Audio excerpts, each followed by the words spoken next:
یہ اور بات ہے کہ ان ملاقاتوں کے حوالے سے یہ کہا جاتا ہے کہ اس کی تصدیق نہیں ہوئی، تصدیق بعد میں ہوگی، اور یہ تصدیق وقت کرے گا کہ کون اس سے ملنے گیا تھا اور کیا بات کر کے آیا، اور اس نے یعنی قیدی نے اس کی بات مانی یا ٹھکرا دی۔ اور اگر ایک سے دو لوگ ایک ساتھ گئے ہوں تو پھر تو بعد میں بہت مزہ آنے والا ہے۔ آپ انتظار کیجئے کہ دونوں ایک دوسرے کے پول کھولیں گے۔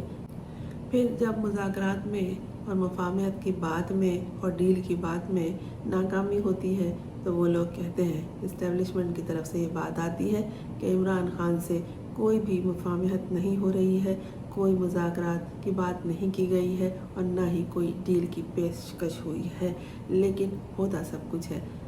میں ہوں فرزانہ روی اسلم۔ آپ نے اس چینل کو اگر سبسکرائب نہیں کیا ہے تو کر لیجئے تاکہ میرا اور آپ کا ساتھ جاری رہے۔